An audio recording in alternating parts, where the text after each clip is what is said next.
And I've always thought one of the best indexes to glean data from was the 100,000 applications that Shark Tank gets each season of all these innovations being created by entrepreneurs, because they are the nascent beginning of new business directions.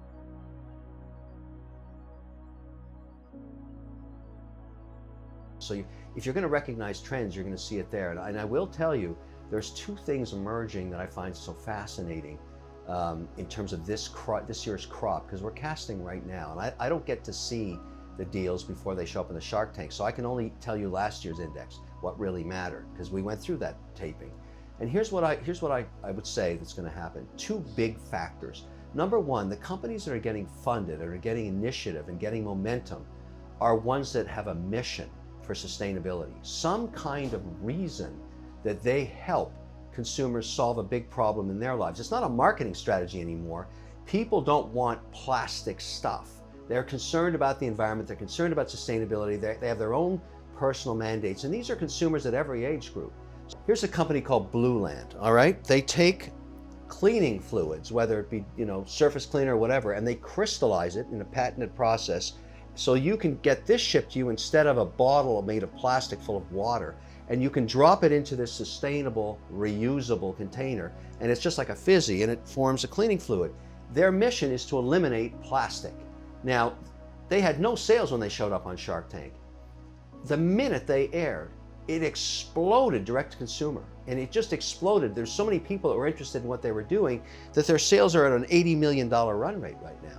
So this is going to be a phenomenally successful business. But the other reason it's successful, they originally were planning to roll out in retail, big box retailers, March 15th last year when the pandemic shut down everything.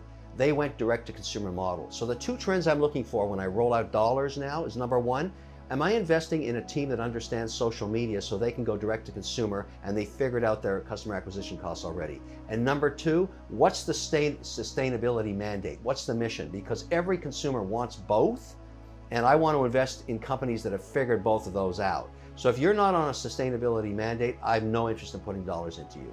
And so that is because I know what consumers want, and I see these trends, and my high growth companies have those mandates, and they are focused on sustainability. So that is a big new trend, and it's going to change a lot about how people invest. Direct to consumer, sustainability mandate, and then David, come in for your question, but I'm just curious, change is like the only constant I feel like in the world we live in.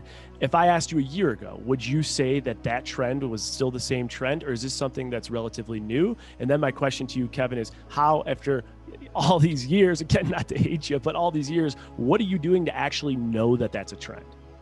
I see it in dollars. I look at cash flow. I look at the companies that have a mandate around sustainability versus ones that don't. I look at fund flows. Who's investing in what? The majority of investment dollars now is going into sustainability mandates. And that's because the consumer wants that. It was not the same a year ago. A year ago, it was like a marketing thing. You say, oh, I really care about the environment and everything I do is of the environment. But if you were bullshitting, nobody bought your product. They can smell bullshit a mile away. And so if you really have that mission, those are the companies that are getting accelerated from the investment point of view and the revenue point of view, because people actually give a shit. They care, and they want the companies that they support to care too. And if you don't, or you're trying to make it some kind of a marketing strategy, it's not going to work, and I'm not going to invest in you anyways. I meet these CEOs, I see it in their mandates. They are passionate about what they're doing, and I think the consumer connects with them, and they get to form these direct-to-consumer relationships talking about what they can do to provide and fulfill on that mandate of sustainability. Those are the companies that are going to be successful. It makes sense. And when you correlate that passion, you're actually seeing it with your own eyes and your own intuition. And then from that, you're seeing the numbers come in at levels that they haven't come in from a cash flow perspective. Obviously, that defines a trend in the eyes of Kevin O'Leary. David, what did you have? Did you happen to be the shark that invested in that product? Because that is elite product placement. Of course it's great product placement. And yes, it was a really hard fought deal. Everybody was looking at it. And I said, guys, this one's for me. And the big problem was their valuation was already so high. They'd already had Comcast Ventures. They already had all these VCs in there. It was a ridiculously high valuation. And the only way to solve it was in that magic way that Mr. Wonderful does, with a royalty. There you go. And of course, I got my capital back in days when the sales exploded. Plus, I'm an equity shareholder. But I was willing to take less equity because I had been guaranteed a royalty and no other. You know, I teach the sharks everything they know. They don't even know how to put the structures together. So I should be invoicing Mark Cuban right now, showing him how to get his money back through royalties. Are you going to invoice me if this podcast blows up? We get like 100K of ad deals just for this episode. Do I owe rent? Absolutely not. I keep all the royalties. That's where they go. You know, as I like to say, all deals, all roads lead back to Mr. Wonderful. That's what happens. I freaking love it. We have a stat on our research that says you're the king of non-standard deals, additional terms, royalties, contingencies, lines of credit, etc. So that's what makes you Mr. Wonderful. Absolutely. It's so true. There's truth in advertising.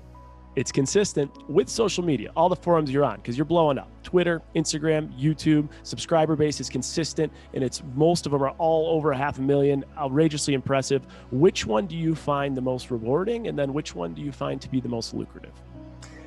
That's a great question. The one that I really blew up on fastest was LinkedIn as an influencer. I'm at 2.8 million, I think, right now. And that's a different crowd. They're interested in the debate around financial issues, around job creation issues, around investment issues. It's not so much a promotional platform to push product. That's not what it's really there for. But when I get into a debate regarding crypto, for example, or sustainability, or career path, that's a fantastic platform, and it just continues to grow like crazy in terms of growth. So that's the way I look at that one. Clearly YouTube, which is nascent for me. I just started. I think we're at 400,000 on that now. That's obviously a very it's a partnership with, as you well know, and we get product placement in there. The way I do the product placement thing is, if I don't use the product myself, I will not take a placement deal. It just feels creepy to me to do that. I want to, do I wear that watch? Do I wear that tee? Do I use that sunscreen? Whatever it is, it's going to be something I use, and I'm proud to say I use it and why I use it. And I think that's a far more credible way to do product placement. I don't want to be some kind of a cheap date where anybody can just pay me to promote stuff. That's not who I am. I'd rather, if it's a smaller company, it's an entrepreneurial company, I'm far more interested in promoting their product if I use it to help them reduce their customer acquisition costs, because that's what I do all day long anyways. So that platform is very good. Twitter is a lot of hate crap going on there, and yet they're cleaning it up. I think they're doing a really good job. Instagram's just pure fun. I mean, the stuff we do together, the sharks together on Instagram, and all the stuff we do is just crazy fun. And yet you can monetize that too. You guys are well aware of it. The Clubhouse thing is starting to blow up too. I do a lot of those. There's security issues with that. Some of the television networks will not engage right now because they don't feel that it's secure enough. So there's all these platforms are just swirling around, and you build your brand on these things. But the one thing I've learned, and people that have not, you have to tell the truth on these things. People smell bullshit miles away, and the minute they think you don't have cred, you're finished.